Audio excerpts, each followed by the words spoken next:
화요일 새벽 예배 말씀 함께 나누도록 하겠습니다. 오늘 함께 살펴볼 말씀은 고린도전서 6장 1절부터 11절까지 말씀입니다. 고린도전서 6장 1절부터 11절까지 말씀 제가 봉독해 드리도록 하겠습니다. 너희 중에 누가 다른 이와 더불어 다툼이 있는데 구태여 불의한 자들 앞에서 고발하고 성도 앞에서 하지 아니하느냐? 성도가 세상을 판단할 것을 너희가 알지 못하느냐? 세상도 너희에게 판단을 받겠거든 지극히 작은 일 판단하기를 감당하지 못하겠느냐? 우리가 천사를 판단할 것을 너희가 알지 못하느냐? 그러하거든 하물며 세상 일이야. 그런즉 너희가 세상 사건이 있을 때 교회에서 경히 여김을 받는 자들을 세우느냐? 내가 너희를 부끄럽게 하려 하여 이 말을 하노니 너희 가운데 그 형제 간의 일을 판단할 만한 지혜 있는 자가 이같이 하나도 없느냐? 형제가 형제와 더불어 고발할 뿐더러 믿지 아니하는 자들 앞에서 하느냐? 너희가 피차 고발함으로 너희 가운데에 이미 뚜렷한 허물이 있나니 차라리 불의를 당하는 것이 낫지 아니하며 차라리 속는 것이 낫지 아니하냐? 너희는 불의를 행하고 속이는구나. 그는 너희 형제로다. 불의한 자가 하나님의 나라를 유업으로 받지 못할 줄을 알지 못하느냐? 미혹을 받지 말라. 음행하는 자나 우상 숭배하는 자나 간음한 자나 탐색하는 자나 남색하는 자나 도적이나 탐욕을 부리는 자나 술 취하는 자나 모욕하는 자나 속여 빼앗는 자들은 하나님의 나라를 유업으로 받지 못하리라. 너희 중에 이와 같은 자들이 있더니 주 예수 그리스도의 이름과 우리 하나님의 성령 안에서 씻음과 거룩함과 의롭다 하심을 받았느니라. 아멘. 어제 말씀 고린도전서 5장과 이어서 6장 말씀으로 넘어왔습니다. 특별히 바울은 고린도 교회의 여러 문제들을 하나하나 다루고 있으며 5장에서는 음행에 관한 문제로 여러 대안들을 그리고 그들에 대해서 하나님 말씀을 다시 한번 살펴볼 것에 대해서 우리에게 권면하고 있죠. 그러한 권면에 있어서 중요한 단어는 판단이란 단어입니다. 이 판단이란 단어를 통하여서 6장으로 넘어오게 되는데요, 5장에는 음행에 관한 문제로 판단, 이 비판에 대한 단어로 한번 다루었다면 6장에 있어서는 성도님들끼리 어떤 민사 소송을 하는 문제로 판단하는 것에 대해서 그 문제를 다루고 있습니다. 제가 다시 한번 1절 말씀 읽어드리지요. 너희 중에 누가 다른 이와 더불어 다툼이 있는데 구태여 불의한 자들 앞에서 고발하고 성도 앞에서 하지 아니하느냐? 고린도 교회 안에 여러 문제가 발생되고 그것이 결국 서로에 대한 다툼을 넘어서서 민사소송으로의 고발까지 간 상황으로 번진 것 같습니다. 성도 안에 문제 해결할 능력과 지혜가 없어지니 다른 기관에 의존하게 되는 것이지요. 교회 안에서 해결 못하는 문제로 커지자 나중에는 사회에, 이 세상 법정에 도움의 손길을 내미는 것에 대해서 바울은 얘기를 하고 있습니다. 불의한 자들 앞에서 고발하고 성도 앞에서 하지 아니하느냐로 지금 바울은 첫 이 문을 열고 있습니다. 이것은 다른 말로 이런 부분이지요. 왜 성도들끼리 그 문제를 해결하지 못하고 불의한 자 앞에서 그것을 해결해 달라고 청원을 하느냐라는 것으로 꾸짖고 있는 겁니다.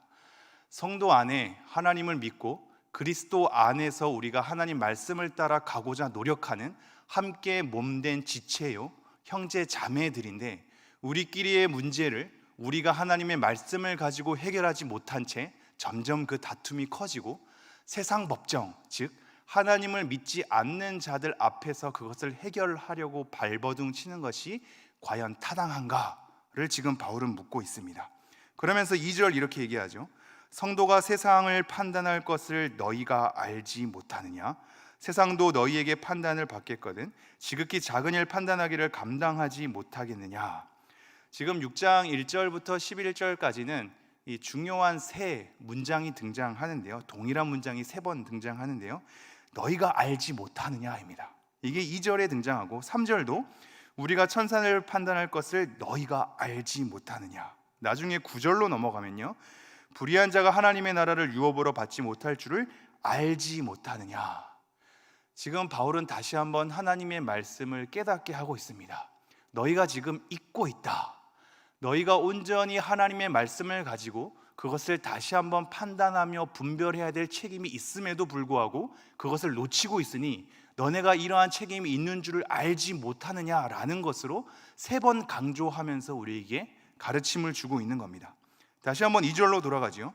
성도가 세상을 판단할 것을 너희가 알지 못하느냐.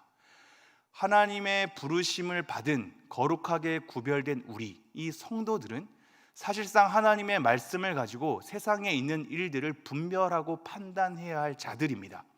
하나님의 말씀으로 판단할 자격과 책임을 우리가 부여받았기 때문입니다. 우리는 그렇게 오히려 세상을 판단하고 하나님의 말씀에 부합한지 아닌지, 그들이 올바르게 살고 있는지 아닌지를 하나님 말씀으로 그들을 오히려 인도하고 그들에게 하나님의 말씀을 바르게 안내해야 함에도 불구하고 오히려 그것을 역으로 놓치면서 세상 사람들에게, 즉 하나님을 안 믿는 사람들에게 이것이 옳은지 그른지를 말하여 주십시오, 결정해 주십시오 라고 얘기하는 꼴이 되어버린 겁니다. 그래서 2절 뒷부분에 이렇게 얘기하죠. 세상도 너희에게 판단을 받겠거든 지극히 작은 일 판단하기를 감당하지 못하겠느냐. 세상이 이렇게 우리의 판단, 즉 하나님의 말씀으로 판단을 받아야 하는데 너희들은 지극히 작은 것도 지금 감당하지 못하는 상태가 되었다라는 것으로 우리를 꾸짖고 있습니다. 3절 말씀 보면요, 우리가 천사를 판단할 것을 너희가 알지 못하느냐. 그러하거든 하물며 세상 일이랴. 우리는 세상에 대한 문제를 하나님의 말씀으로 판단하는 것을 넘어서서 천사도 판단할 수 있는 자들이라고 얘기하고 있습니다. 여기서 말하는 천사는 하나님 편에 선 천사들의 모든 일을 우리가 판단할 수 있다라고 얘기하기보다는 사실상 하나님 앞에 떠난 천사들, 이 사탄의 무리들에 관한 겁니다. 왜냐하면 이 사탄의 무리들, 그 하나님을 떠난 천사들은 하나님의 심판을 받겠다고 성경에서 명확히 얘기하고 있으며 우리는 그에 따라, 그 말씀에 따라 이들이 심판받을 것에 대해서 선언할 수 있기 때문입니다. 그러므로 악한 천사들을 판단할 수 있는 것이며 우리가 그러한 책임이 있다라는 것을 다시 한번 일러주고 있죠. 그런데 그러한 영적인 일에 있어서도 하나님 말씀으로 우리가 자신 있게 판단할 수 있는데 하물며 이 세상에서 일어나는 우리의 일상사에 대해서 그것을 분별하지 못하고 있으니 말이 되느냐로 우리에게 되묻고 있습니다. 그러면서 4절 이렇게 넘어가지요. 그런즉 너희가 세상 사건이 있을 때 교회에서 경히 여김을 받는 자들을 세우느냐. 3절과 이어져서 4절에서도 세상 사건은 사실상 일상생활에 대한 여러 일들입니다. 이런 일상생활에 대한 여러 일들이 있을 때 교회에서 경히 여기는 자들, 이것은 두 부류라고 생각할 수 있는데요, 교회 자체가 경히 여기는 자들, 즉 하나님을 떠난 불의한 자를 호칭할 수도 있으며 때로는 교회 안에서라는 문구가 강조하게 된다면 교회 안에서 약간 초신자들, 믿음이 불완전한 자들을 호칭할 수도 있겠습니다. 그 두 가지 다를 염두에 두고 하나님을 떠난 자들 앞에서 우리가 다시 한번 판단을 받는 것과 또한 교회 안에서 믿음이 불완전하고 초기에 믿는 신자들 앞에서 그것을 판단받는 것이 과연 타당하는가, 그렇게 세우면서 나아가는 것이 과연 옳은가를 되묻고 있는 거죠. 그러면서 5절 이렇게 얘기합니다. 내가 너희를 부끄럽게 하려 하여 이 말을 하노니 너희 가운데 그 형제 간의 일을 판단할 만한 지혜가 있는 자가 이같이 하나도 없느냐. 바울은 우리가 하나님 앞에서 얼마나 큰 책임을 잃어버렸는가를, 얼마나 많은 판단할 능력을 상실해 버렸는가를 다시 한번 부끄럽게 하고 있습니다. 내가 너희를 부끄럽게 하려 하여 이 말을 하노니 너희 가운데 그 형제 간의 일을 판단할 만한 지혜가 있는 자가 이같이 하나도 없느냐. 우리는 하나님의 한 형제 자매된 지체들입니다. 한 하나님을 섬기고 한 그리스도 안에서 한 성령과 더불어서 믿음 생활을 하는 자들이죠. 그런데 우리가 그러한 일들을 판단할 만한 지혜가 없는 상태가 되니 각히 통곡할 노릇이라고 얘기를 하고 있는 겁니다. 우리는 왜 이런 지혜를 자꾸 상실해 버릴까요? 우리는 왜 이런 책임을 자꾸 회피해 버릴까요? 우리가 하나님 앞에 말씀으로 깨어있지 않는 이상, 하나님의 지혜를 우리가 늘 갖추고 있지 않는 이상 이러한 문제와 다툼에 대해서 해결할 능력을 잃고 말고 오히려 교회 밖에 하소연하면서 우리의 문제를 해결받기를 원할지도 모르겠습니다. 6절 읽어드리죠. 형제가 형제와 더불어 고발할 뿐더러 믿지 않은 자들 앞에서 하느냐. 형제가 형제와 더불어 같이 하나님을 믿는 지체들끼리 고발하는 것 자체도 문제일 뿐더러 그것을 넘어서서 믿지 아니하는 자들 앞에서 고발하며 우리의 수치를 드러내고 그들에게 옳고 그름을 정해달라고 그 책임을 맡겨버린 꼴이 되었으니 그것이 과연 타당한가? 이 두 가지의 수치를 다 드러내고 있습니다. 형제가 형제와 더불어 고발하는 수치와 믿지 아니하는 자들에게 고발해서 그 모든 것을 판단을 맡기는 수치 말입니다. 그러면서 7절 이렇게 얘기하죠. 너희가 피차 고발함으로 너희 가운데 이미 뚜렷한 허물이 있나니. 이미 우리의 허물이 드러났다고 얘기하고 있습니다. 이 허물이라는 단어는 실패라는 단어로도 얘기할 수 있고요, 우리가 하나님의 말씀의 노선에서 이탈하고 탈선한 것을 얘기하기도 합니다. 우리는 이미 허물이 드러났다, 실패했고 탈선했다, 이탈했다. 그 이유는 서로 형제가 피차 고발했기 때문이다 라고 얘기를 하고 있죠. 그러면서 이렇게 나아가 권면하고 있습니다. 차라리 불의를 당하는 것이 낫지 아니하며 차라리 속는 것이 낫지 아니하냐. 그렇게 형제간에 고발함으로 또는 불의한 자에게, 즉 하나님을 믿지 않는 자들에게 옳고 그름을 맡기는 그러한 꼴로서 우리가 허물을 드러냈는데, 그럴 거면 차라리 우리가 불의를 당하는 것이 낫지 아니한가, 차라리 속는 것이 낫지 아니한가를 얘기하고 있습니다. 이 부분은 우리가 정의에 대해서 촉구하고 바로 세우는 것에 대해서 느슨해지는 것에 대한 얘기가 아니라, 우리가 형제를 서로 고발하는 어떤 허물 속에, 그리고 믿지 아니하는 자에게 옳고 그름을 맡기는 그 허물로 점차 커진다면 차라리 누군가가 희생하는 것이 더 낫지 아니한가, 누군가는 불의를 당하고 누군가는 속는 것, 즉 빼앗기는 것이 낫지 아니한가, 그 큰 문제로 가기보다는 그 안에서 누군가 희생을 당하는 것이 낫지 아니한가로 얘기하고 있습니다. 이것은 사실 너네들이 희생 당해라, 그것이 맞다라는 것에 대한 강조보다도 그만큼 형제를 서로 고발하고 불의한 자에게 옳고 그름을 맡기는 일이 얼마나 큰 실수이며 허물인지를 극대화하고 있는 것이죠. 그러면서 8절 이렇게 얘기합니다. 너희는 불의를 행하고 속이는구나. 그는 너희 형제로다. 차라리 불의를 당하고 속는 것이 더 나을지도 모르는데 오히려 불의를 행하고 속이는 행위, 빼앗는 행위를 우리는 일삼고 있다. 그러나 너희가 기억하라. 그는 너희 형제로다 라고 얘기를 하고 있는 겁니다. 9절 말씀 읽어드리죠. 불의한 자가 하나님의 나라를 유업으로 받지 못할 줄을 알지 못하느냐. 미혹을 받지 말라. 음행하는 자나 우상 숭배하는 자나 간음하는 자나 탐색하는 자나 남색하는 자나 10절 도적이나 탐욕을 부리는 자나 술 취하는 자나 모욕하는 자나 속여 빼앗는 자들은 하나님의 나라를 유업으로 받지 못하리라. 지금 10가지에 대한 죄악된 행동들을 얘기하면서 하나님의 나라를 유업으로 받지 못하는 것을 얘기하고 있습니다. 즉 하나님의 나라를 유업으로 받지 못하는 사람들의 상태가 어떠한가를, 그들의 죄된 모습을 10가지로 드러내놓고 있는 것이죠. 그러면서 9절 초반절에 하나로 정리하는 겁니다. 불의한 자가 하나님의 나라를 유업으로 받지 못한다, 이것을 너네가 모른단 말이냐 라고 얘기하면서 강조점은 여기에 있습니다. 미혹을 받지 말라입니다. 너네가 미혹을 받지 말아야 한다. 하나님의 나라를 유업으로 받지 못하는 사람들의 모습이 어떠한지 너네들이 정말 알지 못하느냐. 그들의 모습을 닮아서는 안 된다. 그들의 걸음을 따라가서는 안 된다. 그들에게 미혹을 받지 마라. 그들에게 유혹을 받지 마라. 그들의 삶의 꼴을 닮아가지 마라 라고 경고를 하고 있는 거죠.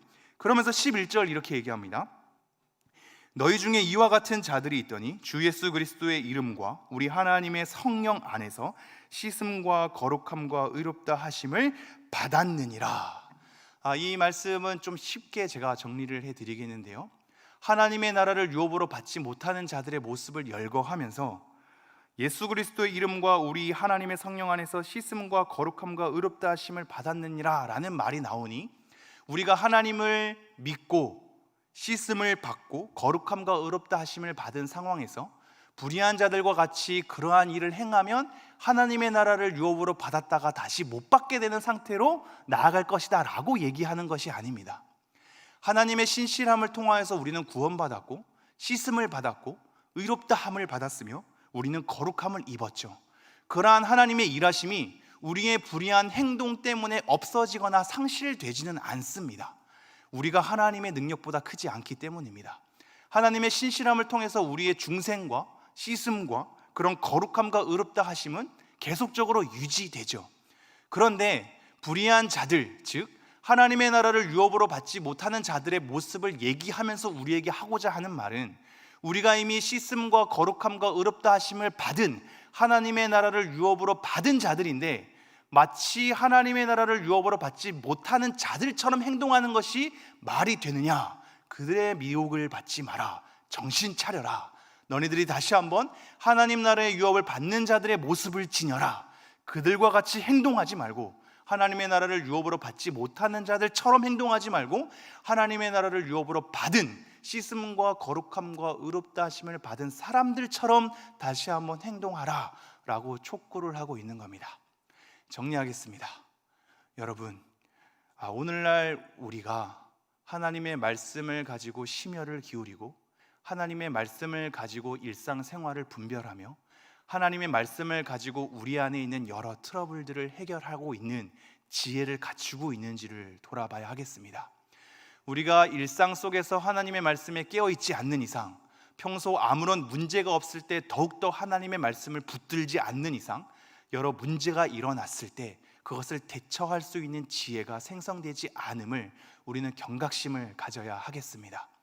우리가 평소 깨어있지 않으면 어느 순간 들어온 형제들 간의 다툼 가운데 우리는 서로 헐뜯게 되어 있고, 그것을 해결하지 못해서 안절부절하게 되어 있으며, 그러한 무능력함에 이 문제는 점점 더 커져가고 교회 안에서 도저히 해결하지 못할 상태로 치닫을지 모르겠습니다. 그래서 결국 교회 안에서 해결하고 싶지만 그런 해결할 수 있는 지혜가 없어서 세상 법정에게 호소하고야만은, 하나님을 알지 못하는 자들에게 옳고 그름을 분별받아야만 하는 그런 상태에 이를지도 모르겠습니다.